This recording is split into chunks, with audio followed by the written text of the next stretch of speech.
შემოგვიერთა ზურაბ შეგვილაძე, ქართული ოცნების მაჟორიტარობის კანდიდატი ჩუღურეთში, თბილისის საკრებულოს ჯანმრთელობის დაცვისა და სოციალური საკითხთა კომისიის თავმჯდომარე. მოგესალმებით ნაზურაბ, მადლობა გადაცემაში მონაწილეობისთვის. მართლმა გუნდმა ჩუღურეთის რაიონში მაჟორიტარ კანდიდატად კიდევ ერთხელ დაგასახელათ. 11 წელია რაც თვითმმართველობაში მუშაობთ. რაიონი საკმაოდ ძველია, ფაქტობრივად ორ ნაწილად არის გაყოფილი, ქვემო და ზემო ჩუღურეთი. დაახლოებით 300 წლის წინ დასახლდა მოსახლეობა და სპეციფიკური ლანდშაფტიც გამოირჩევა. ბევრი ისტორიული შენობაა. და მოდით დავიწყოთ, რა ძირითადი პრობლემები დგას თქვენს დღის წესრიგში და როგორ ხედავთ მათი გადაჭრის რა გეგმები არსებობს. მოგესალმებით, დიდი მადლობა მოწვევისთვის, მივესალმებით თქვენ მსმენელს და მაყურებელს და რასაკვირველია მივესალმებით ჩუღურეთელებს. მართლაც უმნიშვნელოვანესი გარემო აქვს ჩვენს რაიონს, ჩუღურეთის რაიონს, ეს არის ერთ-ერთი ყველაზე უძველესი ადგილმდებარეობა დედაქალაქში. თავისი მნიშვნელობითაც გამოირჩევა ჩუღურეთის რაიონი ქალაქისთვის ერთ-ერთი საუკეთესო და მნიშვნელოვანი საკვანძო ტურისტული გზა არის და მით უმეტეს იმის შემდეგ რაც განახლდა აღმაშენებელი ჩვენი გამზირი რაც განახლდა თბილისის განვითარების ფონდის მიერ ის დიდი არეალი გზის რომელიც გრწანის მთაწმინდას აკავშირეს აღმაშენებლის გამზირამდე ეს მთლიანი ტურისტული გზა შეიკრა და მიმზიდველობის თვალსაზრისით ჩვენთვის ჩვენი მოქალაქეებისთვის ჩვენი თანამოქალაქეებისთვის და ტურისტებისთვის ძალიან გამორჩეულად საუკეთესო არეალი შეიქმნა ის რომ უძველესი რაიონია ეს ყველასთვის ცნობილია მართლაც თქვენ სწორად ბრძანეთ დაახლოებით 300 წლის წინ ზემო ჩუღურეთში ჩვენი წინაპარი დასახლდა და დასახლდა ძალიან საინტერესოდ ტერასულად განლაგდა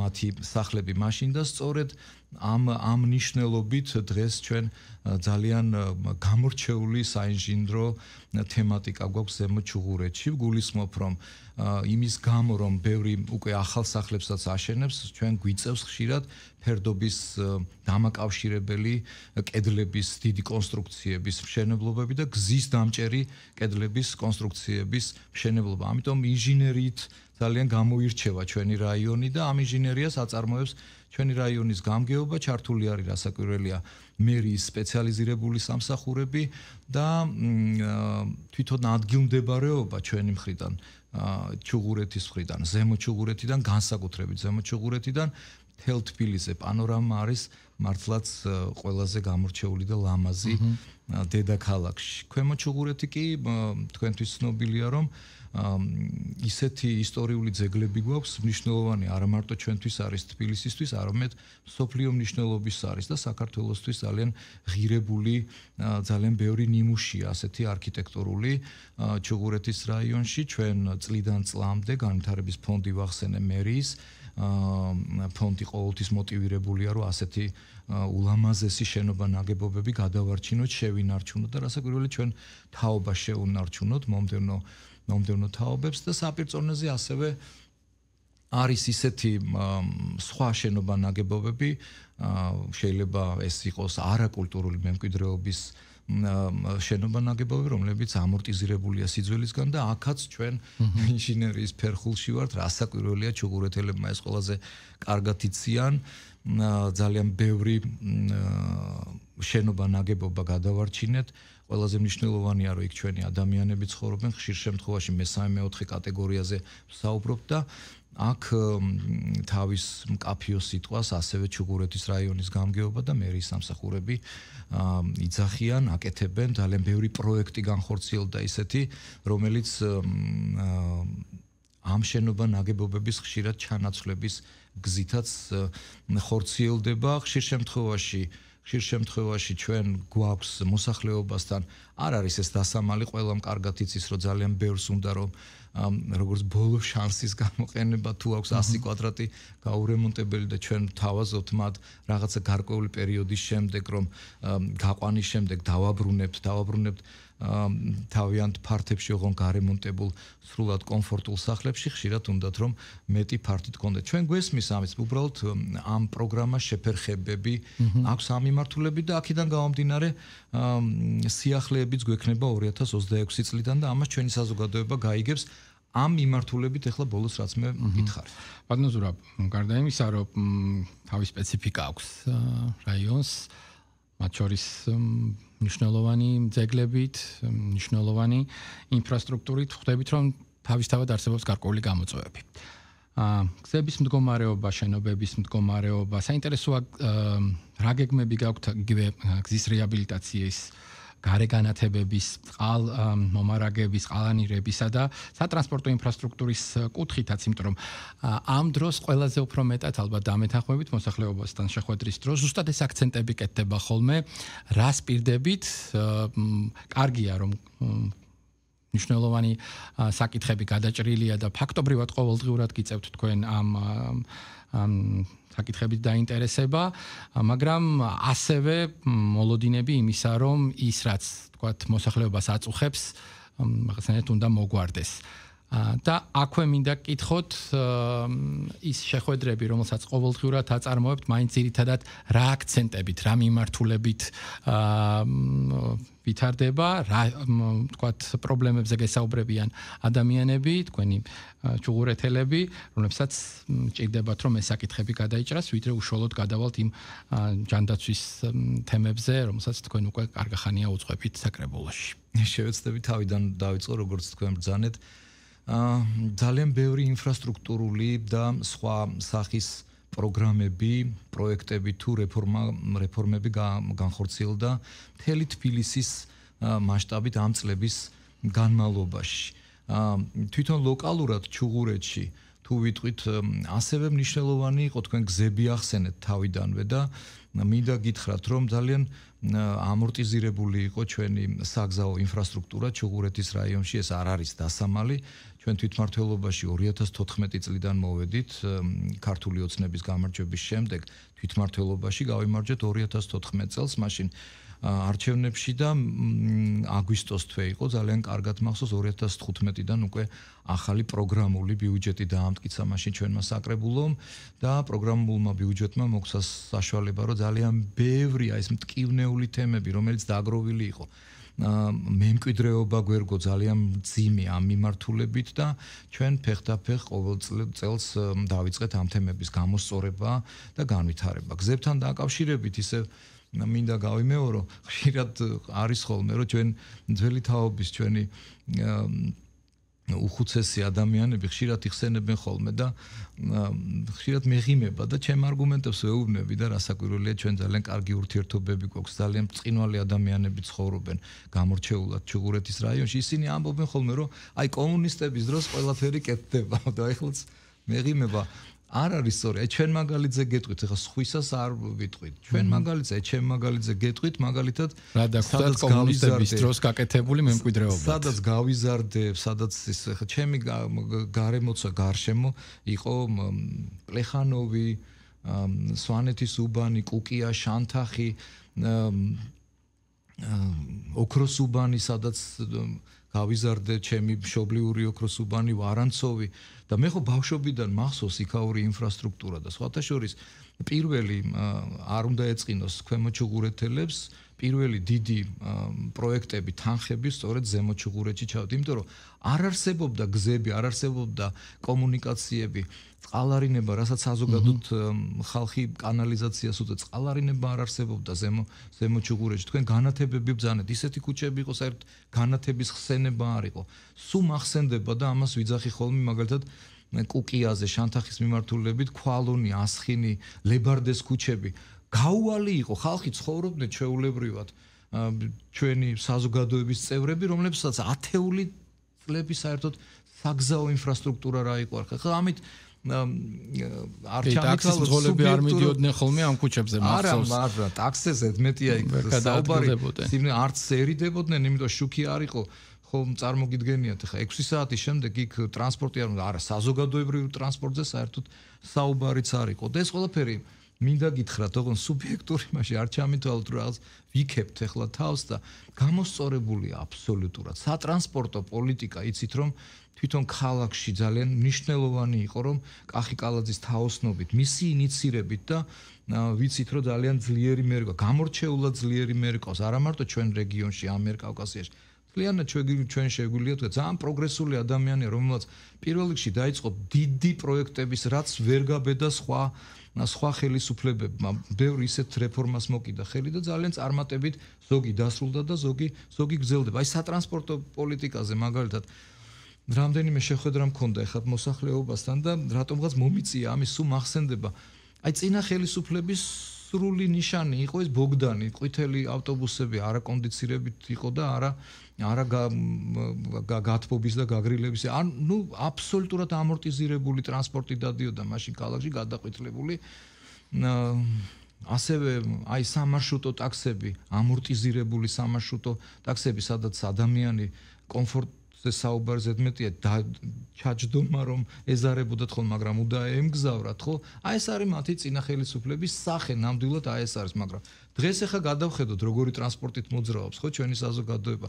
უმაგრესი მანის და სუზუკის ისუძუს საუკეთესო სატრანსპორტო საშუალებები გვაქვს, რომელიც ახლა ყველა მოგზაურობთ, ვიცი რომ ძალიან ბევრ დედაქალაქში და ქალაქებში ასეთი ტრანსპორტი მაგალითად არ არის და ჩუღურეთზე მინდა გითხრათ რომ არ დარჩენილა სივრცე, ადგილი, ქუჩა რომ ეს სისტემური ტრანსპორტი არ მოძრაობდეს, ან ერთი ან მეორე და ამით რასაკვირველია ჩვენ ჩუღურეთელებს ძალიან გვიხარია და ვინც ამის ორგანიზებაში იყო კახი კალაძესთან ერთად მის გუნდს ყველას მინდა რასაკვირველია აქედან დიდი მადლობაც უთხრა 27 სექტემბერს 124 ერთეულით მოგვემატა ახლა ჩვენი სატრანსპორტო საშუალება რომელიც 18 მეტრიანი იქნება ეს იმის საშუალებას იძლევა კიდე რომ არც ერთი წერტილი არაფერი არ დარჩეს ქალაქში ტრანსპორტის და ჩვენი საზოგადოების ჩვენი თანამოქალაქეები რომ არ დავტოვოთ ამ მიმართულებით კომფორტის გარეშე. თქვენ ბრძანეთ რომ მოსახლეობასთან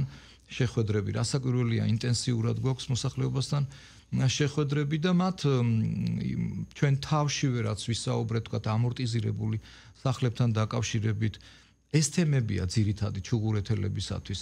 ეს თემებია და რასაკვირველია ფეხდაფეხ მივდივართ ჩვენ გამორჩეულად კარგი ბიუჯეტი გვაქვს, ჩვენ არ შეიძლება შევადაროთ 2014 წლის ბიუჯეტი დღევანდელ ბიუჯეტ ჩუღურეთის რაიონის გამგეობის ბიუჯეტს გულისხმობ და ბიუჯეტის გარდა ასევე ძალიან ბევრი საქალაქო სამსახურები, რომლებიც ინფრასტრუქტურულ თემებშია ჩართული, ცალკე ბიუჯეტით ემსახურება ჩვენ ულამაზეს ჩუღურეთს. ასე რომ არ რჩება რაღაცა ისეთი მტკივნეული თემები, რომელზეც 24 საათი ჩვენი გუნდი არ ზრუნავდეს და არ მოქმედებდეთ, იმიტომ ჩვენთვის თავარი არის რომ რაღაცა როგორც კი დავინახეთ უკვე ბოლო 11 წელი ახსენეთ, თქვენ მართლაც თითქმის 8 წლის განმავლობაში ვიყავი ამ რაიონის გამგებელი, ეხლა მოქმედი მაჟორიტარი ვარ, მეორეჯერ მივიღე უფრო უზარმაზარი და ორმაგად დიდი პასუხისგებლობა და რასაკვირველია, როცა ადამიანები ჩვენი გუნდის წევრები გრძნობთ რომ წინსვლა გვაქვს სხვადასხვა თემებში ეს ძალიან დიდ სტიმულსაც გაძლევს და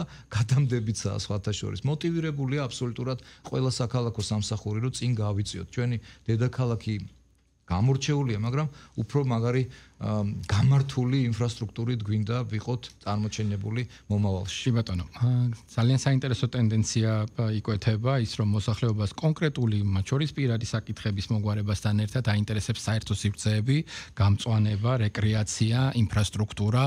ამგვარი შეკითხვებიც მუდმივად გვესმის ხოლმე ასეთ შეხვედრებზე, ეს ძალიან კარგია. ზუსტად ამაზე მინდა გკითხოთ. რა შეიძლება გაკეთეს ისეთი რაც თქვათ იგივე ტურისტების რაოდენობას კიდევ უფრო გაზრდის თქვენს რაიონში, კიდევ უფრო განავითარებს ჩუღურეთის რაიონს, ახალი ურბანული სივრცეების შექმნა თუ გაქვთ გეგმაში?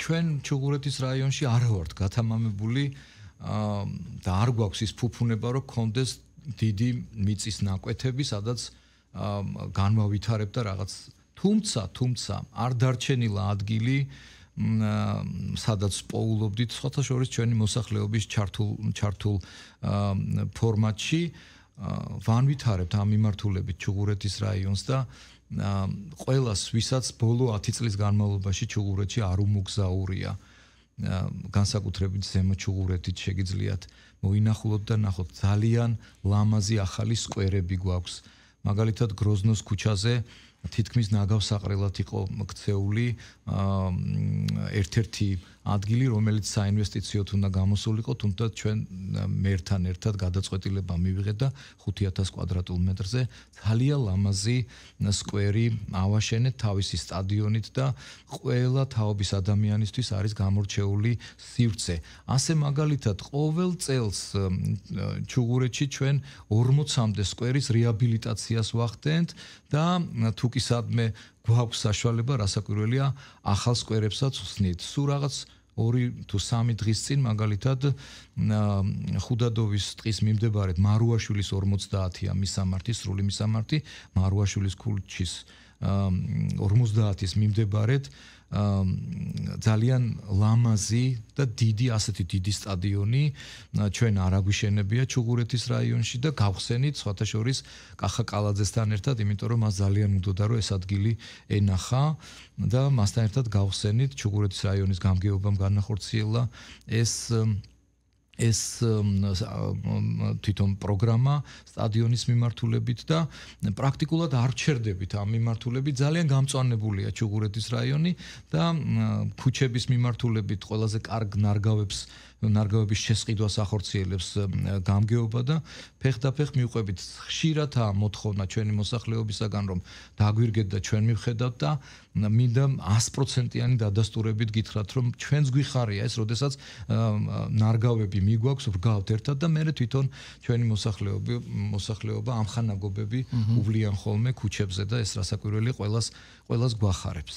თბილისის საკრებულოს ჯანმრთელობის დაცვისა და სოციალურ საკითხთა კომისიის თავმჯდომარე ხარ, ჯანდაცვის პროექტები ალბათ თქვენზე უკეთ არავინ იცის, ამიტომ მოდით ვისაუბროთ კონკრეტულად ჩუღურეთთან მიმართებაში რა გეგმები არსებობს, თუ არის რაიმე თქვა სიახლეების განხორციელებასაც გეგმავთ, რას პირდებით ამ კუთხით მოსახლეობას მომდევნო 4 წლის განმავლობაში. მართლაც უმნიშვნელოვანესი მიმართულება, იმიტომ არა რომ თქვა ამ პოლიტიკის სათავეებში ვარ საკრებულოში, უბრალოდ ჩვენმა საზოგადოებამ იცის და ვინც არ იცის, უნდა ნახოს, თქვა არის ესეთი გამორჩეული გვერდი მერიის, სადაც აბსოლუტურად ყველა პროგრამა არის ჩაშლილად თავის წესთან ერთად და ყველა შეუძლია გაეცნოს და ამით იხემძღვანელოს. გეტყვით რომ 40-მდე პროექტი და 40-მდე პროგრამა და ქვეპროგრამა მუშაობს დედაქალაქში.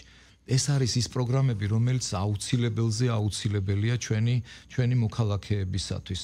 სხვათა შორის აქ არ შეიძლება რომ არ თქვათ, იმიტომ რომ არ თქვათ ის რომ ფედერალურ დონეზე ჯანდაცვის სამინისტროს გულისხმობ ამ შემთხვევაში ასევე ძალიან ბევრი პროგრამაა ჩვენი მოქალაქეებისათვის და ჩვენ ვცდილობთ გქონდეს ისეთი პროგრამები, რომლებიც მაგალითად ფედერალურ დონეზე არ არის და აქ ჩვენ ძალიან კარგად თანამშრომლობთ და მინდა გითხრათ რომ ვავსებთ კიდევაც ფედერალურ პროგრამებს და ადგილობრივ პროგრამებს. ისიც ძალიან მიხარია რომ ადგილობრივი ჩვენი თბილისის პროგრამები ძალიან სხვა მუნიციპალიტეტებსაც დიდი სიხარულით მიაქვთ და ისინიც ახორციელებენ ამ პროგრამებს. მაგალითად, უდიდეს პროგრამებს შორის შემიძლია დაგისახელოთ და თქვენ თვითონ მიხვდებით მასშტაბებს, რომ თბილისის მერია ახორციელებს ღვიძლის გადანერგვის დაფინანსებას. დაახლოებით 80,000 ლარჯდება ერთი ადამიანის სიცოცხლის შენარჩუნება ამ მიმართულებით და ერთი წამით მერი ჩვენი გუნდი არ ვიხევთ უკან და ყოველთვის მოტივირებული ვართ რომ რასაკვირველია თითოეული სიცოცხლე ჩვენთვის მნიშვნელოვანია და ამხელა თანხით ნებისმიერ ჩვენ მოქალაქეს ვისაც ეს სჭირდება და ესაჭიროება ვაფინანსებთ. ძვლის ტვინის გადანერგვის პროგრამა, რომელიც 280,000 ლარამდე უჯდება ბიუჯეტს და აქაც რასაკვირველია ჩვენ კაფიოთ ვართ მომართულები იმისთვის რომ ვისაც ესაჭიროება რასაკვირველი ესეთი ოპერაციები ჩაუტარდეთ და აქ ამ ოპერაციის მნიშვნელობა იმიტომაა გამორჩეული რომ ჩვენ აქ ვაძლევთ საშუალებას რომ ან საქართველოში ჩაიტაროს და ასევე საშუალება აქვს პაციენტს რომ ჩაიტაროს ეს ოპერაცია ნებისმიერ სხვა ქვეყანაში და ამხელა თანხით იქნება ანაზღაურებული. ძალიან ისეთი გამორჩეულ პროგრამებს შორის არის სკრინინგის აბსოლუტურად ყველა სკრინინგის თემა ქონდა მოცული 4 სპეციალიზირებული სკრინინგს ვაფინანსებთ თბილისში და ერთადერთი ფილტვის სკრინინგი ქონდა დარჩენილი და ისიც მომავალი წლიდან ჩაერთვება და არ დარჩება არც ერთი კვლევის თემა, რომელიც არ დაფინანსება. ეს ყველაფერი უფასოდ. აბსოლუტურად ეს ყველაფერი უფასოდ მენჯბარძაყის ოპერაციების დაფინანსება დავიწყეთ არაპენსიონერებისათვის, პენსიონერებს აფინანსებს ჯანდაცვის სამინისტრო და ჩვენ არაპენსიონერებისათვის დავიწყეთ მენჯბარძაყის და მუხლის ოპერაციები, რომელიც პროგრამულად ფინანსდება და ეს რასაკვირველია შეღავათია ჩვენი თანამოქალაქეებისათვის. დღეს მაგალითად 22 სექტემბერია. 1 სექტემბერს ჩავთეთ სრულებით ახალი პროგრამა, arthritis პროგრამა. ეს არის უმნიშვნელოვანესი თემა, იმიტომ რომ ძალიან ბევრი ვინც დაავადებულია ამ სენით ძალიან უჭირთ დიდი ტკივილები აქვს, არ ძინავთ მას, არ ძინავს ოჯახის წევრებს, მეზობლებს და აქ იმდენად მნიშვნელოვანია, რომ თვითონ ამ სამკურნალო მედიკამენტების ანაზღაურება მარტო ჩვენთან არა, მთელ მსოფლიოში ძალიან ძვირად ღირებულია და 25,000 ლარი სჭირდება ადამიანს, რომ სრული სერვისი მიიღოს და იმკურნალოს და იყოს ჩვეულებრივი მოქალაქე, შექმნას დოვლათი, იმუშაოს და ასე შემდეგ ტკივილების გარეშე 25,000. აქაც არ ვიხევთ უკან და რასაკვირველია, აქედანვე დიდი მადლობა ყველა იმ ადამიანს, ვინც ჩართული იყო ამ პროგრამის შექმნაში და რასაკვირველია, კახა კალაძის ერთმნიშვნელოვანი გადაწყვეტილება იყო, როდესაც ჩვენ ეს ინიცირება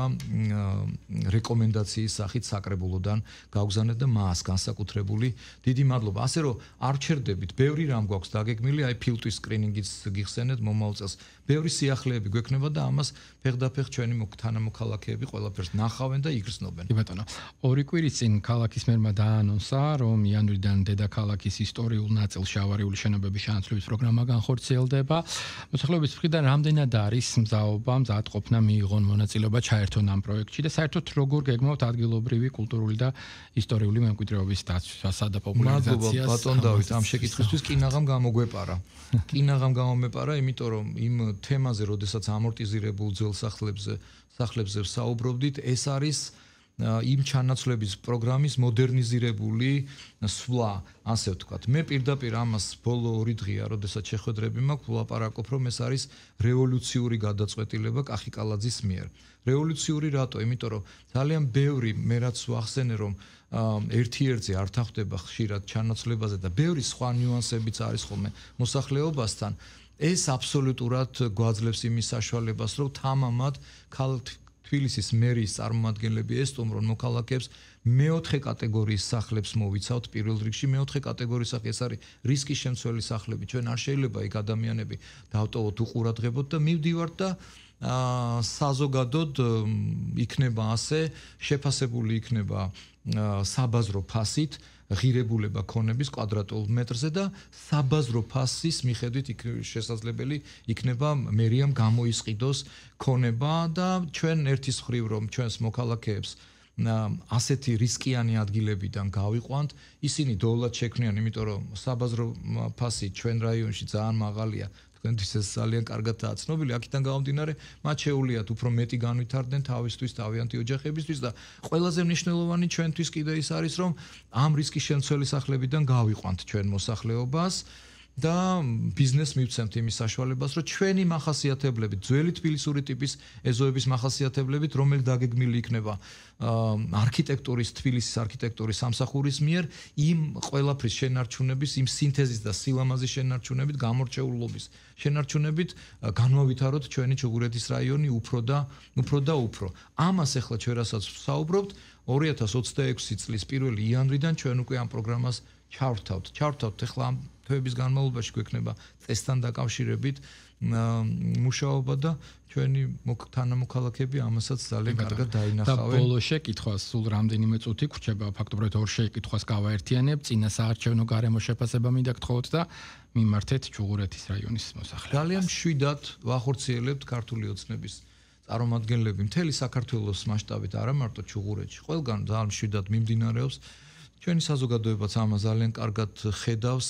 ძალიან ადვილია, როდესაც ჩვენ ინტენსიური შეხვედრები გვაქვს ჩვენ მოსახლეობასთან მიხვიდე იმ გაკეთებული საქმეებით, რაც ჩვენ უკვე განვახორციელებთ და რასაკვირველია, კიდე ბევრია გასაკეთებელი და ჩვენ მოსახლეობასთან ერთად ტენდენციურად ამას ყველაფერს ვკრიბავთ და ვაკეთებთ და ყოველ დღე ყველგან მთელ საქართველოში ნაბიჯ წინ მივიწევთ. ამდენი სატრანსპორტო საშუალებები, ამდენი მეტროს ვაგონები ამ 7 წლის განმავლობაში რაც ვიყიდეთ, საერთოდ არ გვიყიდია. საგზაო ინფრასტრუქტურა, აღმოსავლეთ-დასავლეთის დამაკავშირებელი კი იცით, რაზეც ვსაუბრობ, უზარმაზარი მაგისტრალი. საქართველო აბსოლუტურად სხვა ქვეყანაა, სხვა დანიშნულების ქვეყანაა უკვე მსოფლიოსთვის. ჩვენ ყველაზე მნიშვნელოვანი რასაკვირველია ჩვენი მოსახლეობისთვის არის, რომ გადაადგილების საშუალება აღმოსავლეთ საქართველოდან დასავლეთ ზღვაზე 4 საათში შეიძლება იმგზავროს ჩვენმა მოსახლემ და კომფორტი შეუქმნათ. ამდენი სატრანსპორტო რეფორმა, სოციალური და ჯანდაცვის მიმართულებით, ანუ ძალიან ბევრი გვაქვს ისეთი, რომ ჩვენ მოსახლეობასთან გვიადვილებს მუშაობას, გვიადვილებს მისვლას და მათთან ერთად ბევრი პროგრამის თავიდან ხორჩესხმას, მათი აზრი ძალიან გასათვალისწინებელია. ჩვენ საზოგადოებრივ საწყისებზე მაგალითად ჩუღურეთში ყავს ჯგუფები, მრჩევლები, რომლებიც გაერთიანებულები არიან და ეს უკვე შორს წაგვიყვანს ეს თემა. ჩვენ ასე ვართ მოტივირებულები, ჩვენ დავდივართ ჩვენ მოსახლეობასთან, ხვდებით ყოველ დღე. უმნიშვნელოვანესია, რომ ჩვენი მოსახლეობა უპირატესობას ანიჭებს მშვიდობას, იმიტომ რომ მშვიდობის გარეშე ის, რაც ჩვენ ამდენი ხნის განმავლობაში ვისაუბრეთ, ვერ განვითარდება, წინ ვერ წავალთ. ამიტომ ყველა ანიჭებს მშვიდობას და მშვიდობა რასაკვირველია ასოცირდება ქართულ ოცნებასთან. ჩვენ მოსახლეობას ხვდებით, საქართველოს მოსახლეობას ხვდებით. და მათთან გვაქვს საქმე და ძალიან ბევრი თქვენ ბოლო 3-4 დღის განმავლობაში აკვირდებს, ზოგი ბრიუსელში გაემგზავრა ექსტრემისტული ასე ვთქვათ პარტიების წარმომადგენლები, ზოგი ვაშინგტონში თავის დონორებთან, მრჩევლებთან, ხო საოცრებაა იმ დროს, როდესაც ჩვენაირად უნდა მიდიოდნენ მოსახლეობასთან და ატარებდნენ თავის წინასაარჩევნო აგიტაციას, თქვათ, შეხვედრებს, ისინი დადიან საზღვარგარეთ. აი თვითონ ჩვენც რომ არ ვისაუბროთ ახლა ბატონ დავით, ჩვენი მოსახლეობა ძალიან კარგად ხედავს ყველაფერს და თვითონ გამოიტანს თავის დასკვნებს და 4 ოქტომბერს ზუსტად ვიცი რომ სულ ყველა მუნიციპალიტეტში მივიღებთ ძალიან დიდ გამარჯვებას და ერთად ვიზეიმებთ სხვათა შორის მშვიდობის გამარჯვებას და ჩვენ გამარჯვებას.